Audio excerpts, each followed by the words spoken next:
I'm Tom Wheeler, Madera County Supervisor, District 5, right here in my hometown in North Fork, California, exact center of California. District 5 is as big as the other 4 districts put together. I got 7 communities from Raymond over here to North Fork. We're close to the coast, close to the mountains, close to up north, and close to that little thing down they call LA down there. I think it's the best place to work, live, and play. Biggest problem been this year with this coronavirus is that we had so many more visitors earlier than we've ever had. And the big problem is fire and trash. With the drought we have again this year, we had it for 5 years straight, and then the bugs hit us. CAL FIRE said they've had 2,300 fires already this year. And so we got to keep ahead of that if we're going to keep this safe up here for everybody to come up here and enjoy. I am here as a resident of the Oakhurst, California community, and we are a town. We're not a city, and we're not incorporated, so it takes the village. So I am here wearing my Sir Optimus hat today. So usually with the Oakhurst River Parkway, we do come in and we clean it up in early spring. It is a little bit more overgrown because we couldn't get in the springtime with our partners. So therefore, with the pandemic, we are coming out here now almost the end of June, and it's really overgrown and there's a lot more dry brush. It's probably the worst I've ever seen. Something that's really being discussed right now is shifting from reactivity to proactivity in our communities and in our forests right now. Wildfires are not going to stop. They're going to get more intense with climate change and the effects of our forests and the health and the state that they're in. So we have to plan ahead, we have to be diligent, and eventually, through community preparedness and education, people can be on board with that. It's incredibly important right now with COVID-19 that people are even more diligent than before.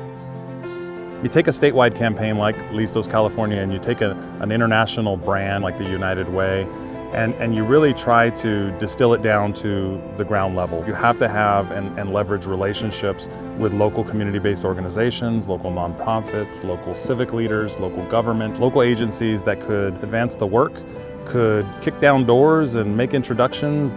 Investment in prevention is really 10 times more impactful than having to deal with response and recovery in the aftermath of a disaster. Sadly, most folks that are vulnerable and most folks that are at risk, they don't know they're at risk. And that's really what our campaign is about. We're disseminating some really amazing information, and we're doing it in really dynamic ways.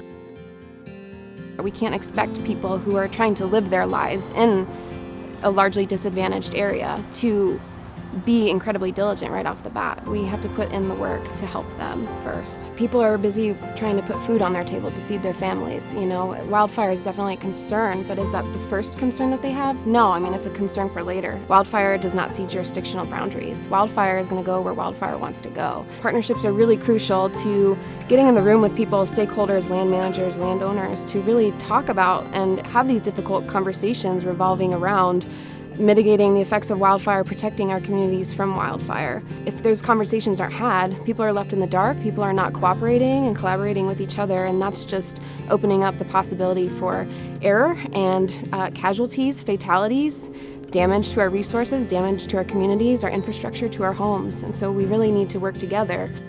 This Listos California campaign, the statewide effort, is really anchored at the Governor's Office of Emergency Services. I really got to thank the Governor, Gavin Newsom, as well as the legislature for having the vision, the foresight, the proactive type of a response, to not wait until we're in the middle of another disaster, but to try to be proactive and to really be deliberate and intentional about getting out to the spaces that are most at risk for fire, earthquake, or flood, to try to change mindsets, to try to change attitudes and ultimately behaviors and actions so that people can be more prepared, more ready, more resilient in the event of a natural disaster.